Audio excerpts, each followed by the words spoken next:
अपनी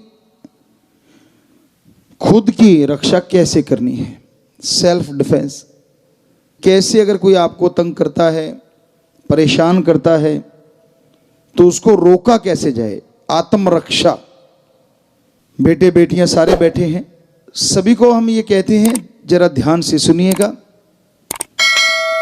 अगर एक गंदगी का कीड़ा होता है ना, उसको भी अगर ये डर लग जाए कि मुझे कोई मारेगा, तो वो भी अपनी आत्मरक्षा के लिए या तो छुपेगा या तो भागेगा। मधुमक्खी या तो काटेगी या तो दूर चली जाएगी। बिच्छू या तो डंक मारेगा या भाग जाएगा। सो हर प्राणी को भगवान ने आत्मरक्षा के लिए कुछ ना कुछ दे रखा है, और हम सबको जबरदस्त बॉडी के साथ ऐसा माइंड दे रखा है जो 84 लाख शरीरों में और किसी के पास नहीं है।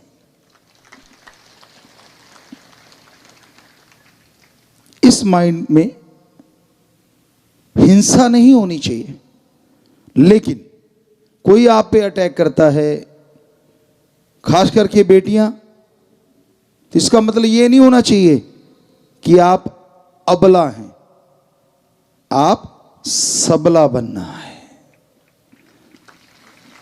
आपके अंदर मजबूती होनी चाहिए। तो हमने ये स्कूल इसीलिए गुरुकुल की तरह बनाए थे, और कोशिश करेंगे, अगर बच्चे चाहेंगे, हमारी बेटियां, तो आज अचानक अभी अभी जस्ट ख्याल आया है, जब हम लोग पढ़ा करते थे तो हमारे वहां शुरुआत होती थी स्कूल में, पीटी वगैरह करवाया करते थे, यानी एक एक्सरसाइज, ऐसी नहीं जिससे पसीने आ जाएं, ऐसी जिससे हर बच्चा मजबूत हो जाए। तो अगर आज हमारे स्कूल में पढ़ने वाली बेटियां, बेटे, उनकी फैमिली, टीचर, मास्टर, प्रिंसिपल साहबान या स्कूलों को चलाने वाले इंचार्ज जो भी कोई हैं, अगर वो चाहें तो हम ये जरूर गुजारिश करेंगे कि आप भी क्यों ना प्रेयर के बाद एक ऐसा टाइम निश्चित रखें, चाहे थोड़ा 15 मिनट, आधा घंटा, जिसमें बच्चों को वो पीटी या वो एक्सरसाइज करवाई जाए, जिससे कि हर बच्चा इतना मजबूत हो जाए कि उसको खेलने की जरूरत नहीं, लेकिन फिर भी उसको वो मजबूती आ जाए। अगर आप लोग लागू करना चाहें तो हम आपको बहुत बहुत आशीर्वाद देंगे। बेटियों ने तो हाथ खड़े किए, बच्चे, स्कूल के बच्चे खास करके, और सारे ही चाह रहे हैं, या और स्कूलों में भी करवा सकते हैं, यहाँ हमारी बेटियां चला रही हैं, बेटे चला रहे हैं स्कूलों को, तो हमारे वालों में तो जरूर 100% अगर कर पाओ तो जरूर करो। बच्चे तो तैयार हैं, बच्चों ने तो हाथ खड़े कर रखे, बेटे बेटियों ने, सो जोर से नारा लगा के हाथ नीचे कर लो, मालिक बहुत खुशियां थी। हमें लगता है बजाय कोई गनमैन साथ चले, क्यों ना हमारी बेटी ही गनमैन हो, मतलब इतनी मजबूत हो, इतनी मजबूत हो कि किसी की हिम्मत ही ना हो उसकी तरफ ऐसा देखने की। दूसरी बात, बेटियों, आप अपने इरादों में इतनी मजबूत बना करो। पहले भी हम अपने स्कूलों में, कॉलेजों में या कहीं बाहर भी यूनिवर्सिटियों में सत्संग करते थे तो ये जरूर कहते थे, खास करके इन अपने स्कूलों में जरूर कहा करते थे कि बेटा, जब आप घर से निकलते हो, शीशा देखते हो ना, आपको पता है कि आपकी शक्ल कैसी है। हमारे अकॉर्डिंग जिसकी आत्मा अच्छी है ना, उसकी शक्ल कैसी भी क्यों ना हो, बहुत ज्यादा सुंदर है। जो अच्छे नेक कर्म करते हैं वो अति सुंदर हैं, और जो गुरुमंत्र से जुड़े हैं वो बेइंतहा सुंदर है, चाहे वो बेटा है चाहे बेटी है। सो वहीं पे आते हैं, जैसे ही आप घर से निकलते हैं, शीशा तो हर कोई देखता है, बेटे भी देखते हैं, बेटियां भी। आप तैयार होते हैं, आपको आपकी शक्ल पता है, तो कोई लड़का या कोई ऐसा मिलता है, या कोई आपको कहता है कि आप तो परी लग रही हैं, आप तो फलां लग रही हैं, आप तो वो दिख रही हैं, आप तो फलां दिख रही हैं। बेटा, वो आपको बहलाना चाहता है, वो आपको यूज एंड थ्रो करना चाहता है, और कोई नहीं, आपका वही चेहरा है जो आपने शीशे में देखा था, उसमें कोई परिवर्तन नहीं आया। ये एक आदिकाल से चला हुआ तरीका है, खास करके मर्द लोग ऐसा बोलते हैं ताकि औरत को फिसलाया जाए, बहकाया जाए।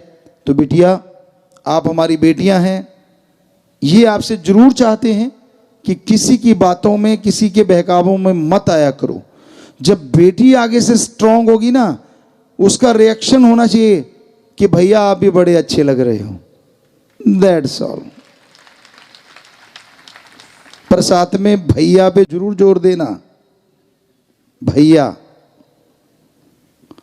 यकीन मानो लड़के की हिम्मत नहीं कि आपकी तरफ देख भी जाए कभी, और फिर भी देखता है तो स्ट्रांगली, आप मोम की गुड़िया नहीं बनना, बेटियां हो हमारी, अंदर से स्ट्रांग बनना है। यस। तो जब आप स्ट्रांग होंगे ना, किसी की हिम्मत नहीं कि आपकी तरफ कदम भी बढ़ा दे। लेकिन जब आप डगमगा जाती हो, वहां गड़बड़ होती है। ये 6 करोड़ 6.5 करोड़ बच्चे हो गए हैं, तो हमने अपने बच्चों में ये चीज देखी है, बहुत ही स्ट्रांग, गजब। तो ऐसे बनो आप। इसका मतलब ये नहीं है कि किसी को डराते फिरना है या किसी को हमने मारना है। हम अपनी बात सुनाते हैं, बच्चे बात कई बार पूछते होते हैं, पिताजी आप स्कूल में कैसे कैसे। उन टाइमों में हमें नहीं पता कैसा सिस्टम था, आजकल तो स्कूलों में दिखता ही नहीं। स्पेशली मार्शल आर्ट सिखाने आते थे, हाथों को मजबूत करने के लिए स्पेशली क्लासें लगती थी मार्शल आर्ट की। वो आया करते थे महीने में या 6 महीने में 2 बार 3 बार। तो वो आके सिखा के जाते थे लड़कों को, लड़कियों को कागज के फूल कैसे बनाने हैं, आर्ट एंड क्राफ्ट कह लो आज के अकॉर्डिंग, तो वो सिखाने आया करते थे। सो मतलब ऐसी चीजें बड़ी चला करती थी, कैसे हाथ को मजबूत करना है। और राम जी की कृपा से हमें जुनून हो जाता था, आज भी है।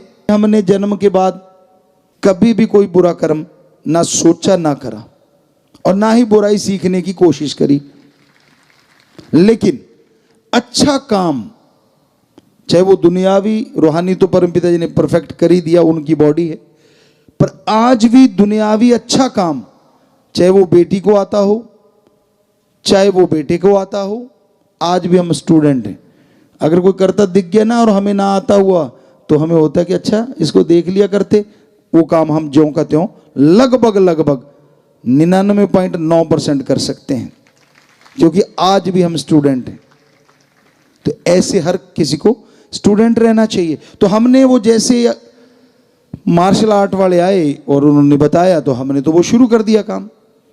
वो कहने लगे जी ऐसे आप प्लेट तोड़ सकते हो पत्थर की। वो तो आपने शायद वीडियो भी देखा होगा एक, जिसमें हमने कई प्लेटें तोड़ते हैं हाथ से, आश्रम में आके भी तोड़ी थी। लेकिन हमने तो यहाँ तक राम जी की कृपा हो गई थी उस परमपिता परमात्मा की, कि इस हाथ से पक्की ईंट तोड़ देते थे। एक छोटी सी बात आपको सुनाते हैं, अपनी बड़ाई नहीं, हम तो खाकसार हैं, चौकीदार हैं, ये पहले कह दें, कोई सोचे अपनी बड़ाई कर रहे हैं। साईं शाह सतनाम शाह मस्तान, दाता का रहमो करम, उन्होंने बनाया ये जिस्म, उनके वचनों से बना ये शरीर। तो हाथ इतना ज्यादा ये राइट हैंड मजबूत हो गया था कि एक बार एक हमारे टेलर रहा करते थे, बहुत पहले, 2 रहे हैं, एक पहले रहता था, उनकी बात करते हैं, पंजाब साइड से थे। तो हमने ईंट तोड़ी, उनको पता चला था कि हाँ ऐसा है। तो एक मशीन थी, उसका कंपनी का नाम भी हमारे ख्याल में, लेकिन नहीं बोलते, कल को कोई ऐसे कहेगा ये तो उसकी मशहूरी कर रहे हैं गुरुजी। तो कपड़े सिलने वाली मशीन, पुराने टाइम की, देगी टाइप होती थी, बड़ी मोटी सी होती थी।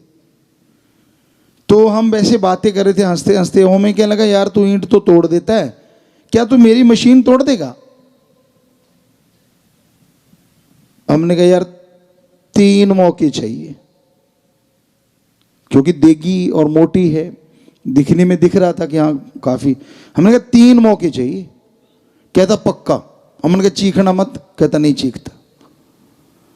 तो यंग एज थी, और हमने को यहाँ पे ऊपर उसके ना एक ऐसे तार सी लगी, मान लो कील लगा होता था जिसके ऊपर वो रील चढ़ती थी धागे वाली, तो हमने कहा इसको खोल दे, इस पे थोड़ी ना मारेंगे हम हाथ।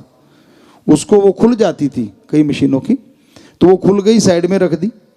तो हमने, मतलब ये नहीं कि परमपिता जी याद किया, वो तो उनके शरीर है, उससे तो फिर हवा से भी कर सकते हैं, लेकिन नहीं, एज ए ह्यूमन बीइंग। तो हमने हाथ को पहले गर्म किया ऐसे, और गर्म करके पहला मारा तो हल्का सा कुछ रंग में लगा परिवर्तन, और जब ये लगा जोर से और दूसरा मारा तो जैसे किसान बैठे होंगे यहाँ, खेत में खरबूजा खखड़ी होती है, फूट खकड़ी भी कहते हैं उसे, तो वो जैसे फट जाती है ना, तो ऐसे तरेने छोड़ गई मशीन ऊपर से जब दूसरा मारा।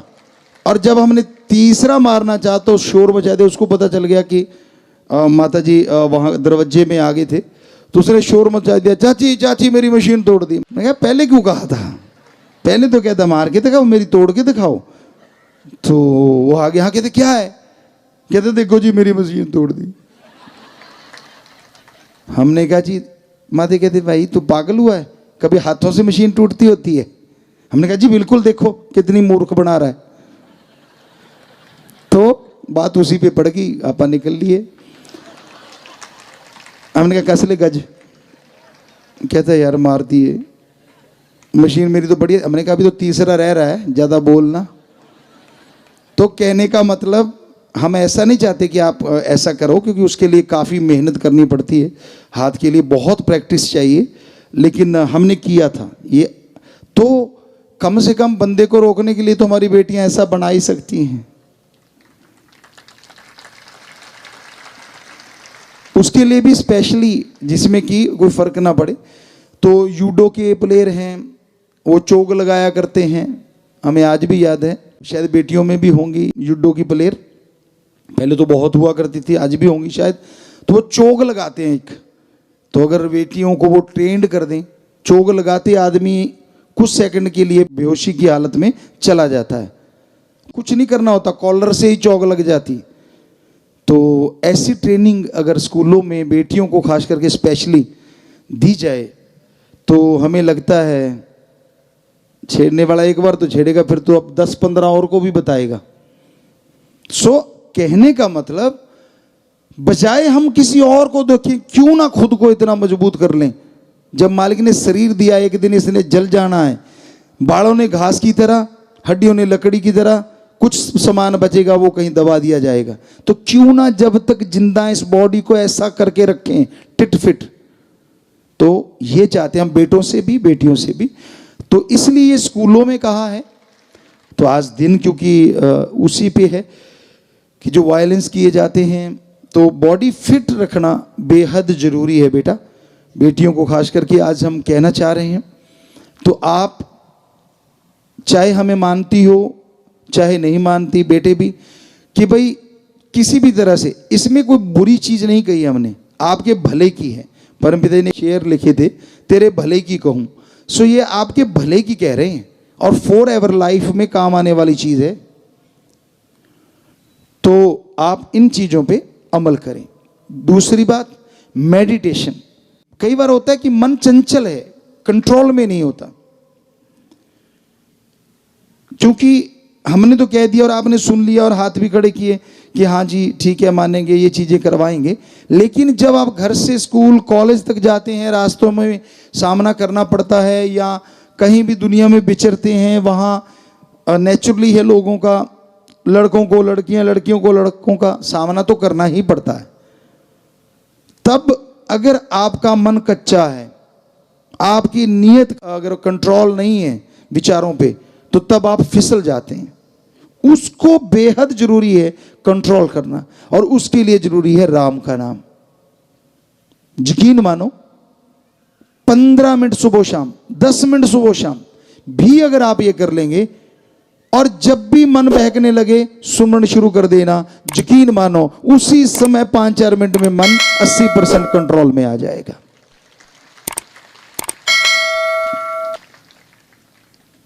बेटियों का आज का वो दिन मनाया जा रहा है, तो उसके अकॉर्डिंग आपको समझाया है।